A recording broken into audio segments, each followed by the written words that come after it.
Greg Newsome knows quite a bit about fifth-round cornerback Cameron Mitchell, the cornerback the Browns took in the fifth round. Not only did he go to Northwestern like Greg Newsome, but the two grew up together.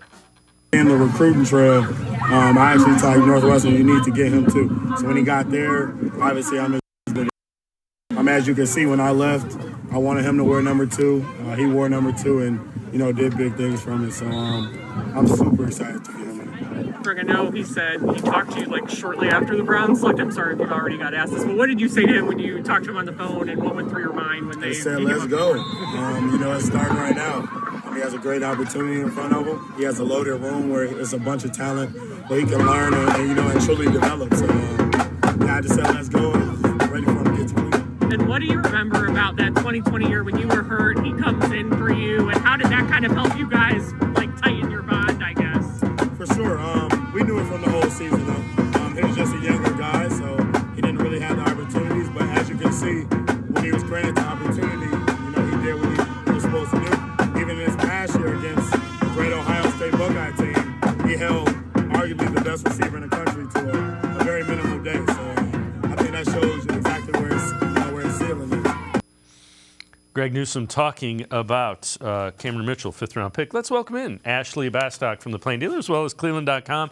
Ashley, I know you wrote an article based on that. Take us through that, why Greg Newsome thinks this is a loaded cornerback room, and how Mitchell can even help out some more.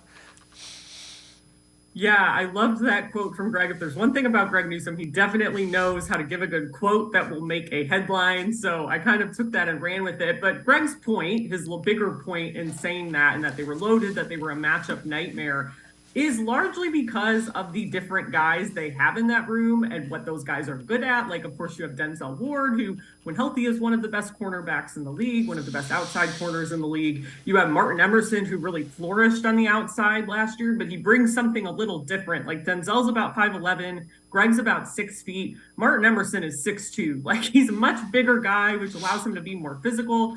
Greg has the versatility to play in the slot corner or on the outside. And now Cameron Mitchell has some versatility as well. Build-wise, a bit shorter but stouter compared to Greg. He's a bit heavier. He's about Greg's size height-wise, though. So I do think it has to mainly do with that, just that they have different physical capabilities. Greg kind of talked about that. And they play really well together. And now you add in Jim Schwartz, which when we've heard Greg talk about Jim Schwartz's defense so far and his first impressions of it, the thing he brings up is that he feels like, as opposed to last year when he felt maybe a little stuck in that slot corner position in Joe Woods' scheme, and he said in that defense, that assignment, it felt more to him a lot of times like he was playing linebacker than corner. But in this scheme, it sounds like people might be moving around a little bit more, that guys are going to have to all do different things. So I think it's a combination of the different skill sets they have and just how the scheme is going to work, and knowing they're going to play a lot of teams with 3 and 4 receiver sets going against those offenses. Yeah, and it's interesting because Jim Schwartz, who has coached a lot of really good defenses, feels like this secondary can be elite. And that if I'm playing in that secondary and my defensive coordinator who has that pedigree says that, I'm anxious to get to work.